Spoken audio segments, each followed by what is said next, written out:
यहीं छोड़ जाना। श्वास दुधारा नित ही जारी, एक दिन खाली चाम। प्रेमी भाई बहनों, एक तालाब पानी से चाहे कितना भी क्यों ना भरा हो, आप एक छोटी सी नाली काटकर खोल दीजिए, तालाब में छोटा सा छेद कर दीजिए, तो सारा पानी ही तालाब से बाहर निकल जाएगा।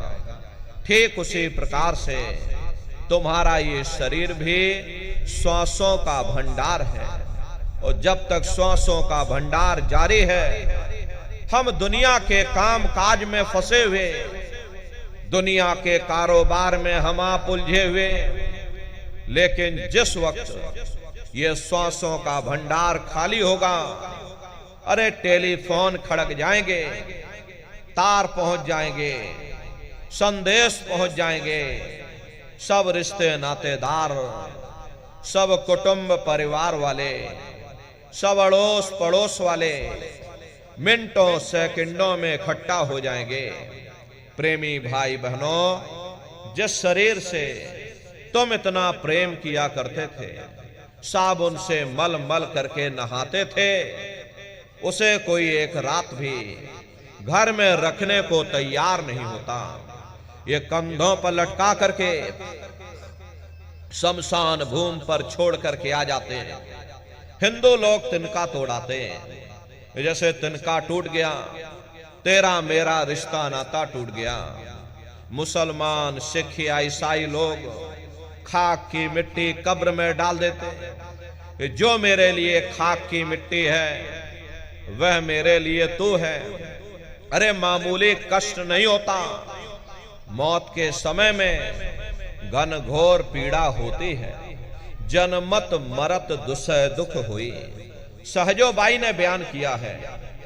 सहजो मौत आइया, अंगे अंग दिया तोड़, और हिया जरे छाती फटे, उठे पीर घनघोर।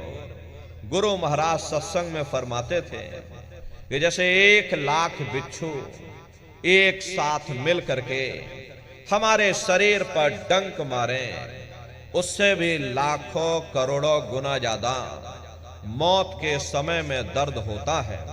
प्रेमी भाई बहनों, जब मृत्यु आती है तो किस तरह से प्राण निकलते हैं, प्राणों के निकलने की क्या प्रक्रिया होती है, पहले उसे आप अच्छी तरह से समझ लीजिए। सिमटत भास श्वास उठ जावे, और प्राण पति जम सिमट समावे, उस समय हमारी श्वासें रुक जाती हैं, शरीर की चेतना पीछे की तरफ सिमटने लगती है।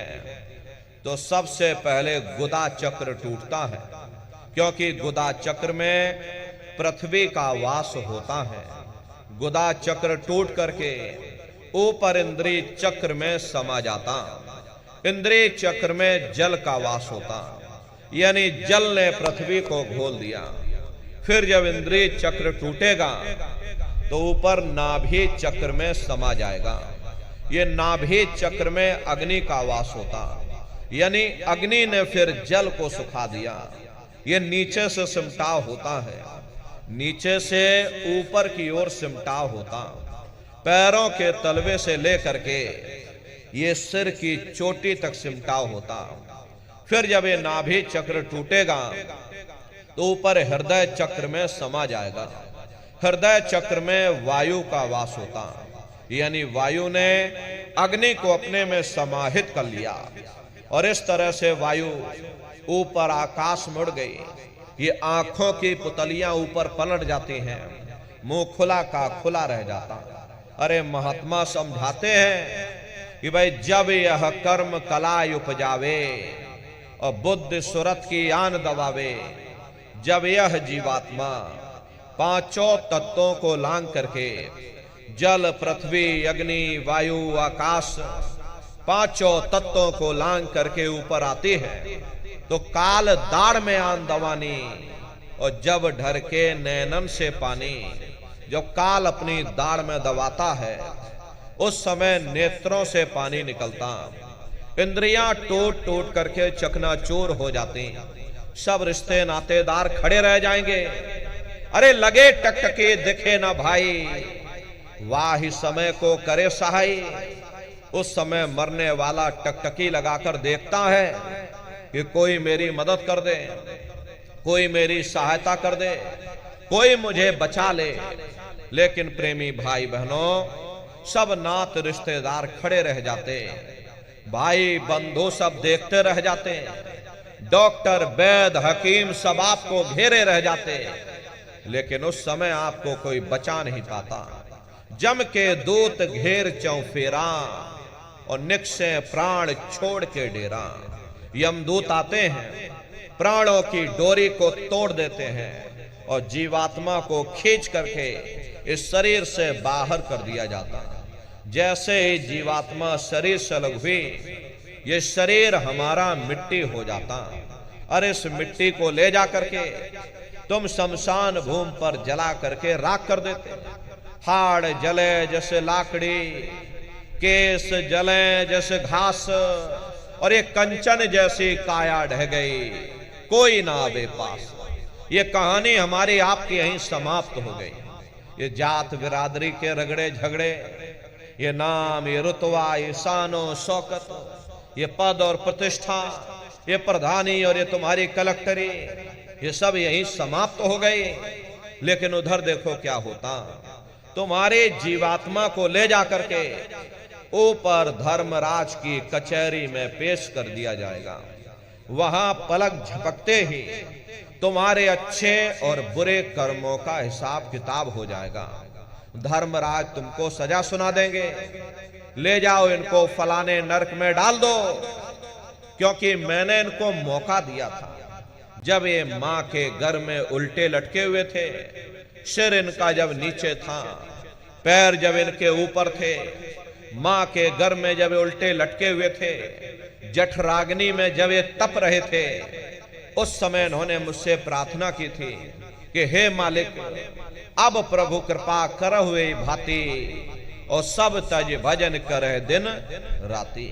कि हे परमात्मा, इस बार हमको मौका दे दो, इस बार हमको मनुष्य शरीर दे दो, हम भजन करेंगे, भक्ति करेंगे, हम अपनी जीवात्मा का कल्याण करेंगे। तो मैंने इनकी प्रार्थना को स्वीकार कर लिया और इनको मैंने सुंदर सा ये मनुष्य शरीर दे दिया और कह करके मैंने भेजा था कि भाई ये मनुष्य शरीर, ये किराए का मकान है, ये तुम्हारा अपना नहीं है। अगर ये तुम्हारा अपना होता तो हमेशा तुम्हारे पास रहता। ये तुम्हारा अपना नहीं, ये मैंने तुमको कुछ समय के लिए किराए का ये मकान दिया है। हाँ, तुम अपनी जीवात्मा को मेरे किराए के मकान में बैठा करके उस मालिक की भक्ति करके समय रहते अपनी जीवात्मा को जगा लेना, अपनी जीवात्मा का कल्याण करा लेना। अरे मैंने कुछ समय के लिए तुम सबको ये किराए का मकान दिया है, और जब समय पूरा होगा तो मैं अपने सिपाहियों को ऊपर से भेजूंगा और उस समय पर तुम मेरे किराए के मकान को खाली कर देना। लेकिन इतना ध्यान रखना कि जैसा साफ सुथरा मैंने तुमको ये किराए का मकान दिया है, वैसा ही साफ सुथरा तुम मुझको वापस लौटाना। लेकिन इस किराए के मकान में बैठ करके इन्होंने बुरे खोटे पाप कर्म कर डाले। मेरे किराए के मकान को इन्होंने अपने कर्मों से गंदा कर दिया, इसलिए कर्मों की सजा इनको मिलेगी। ले जाओ इनको फलाने नरक में डाल दो। महात्मा कभी झूठ नहीं बोलते।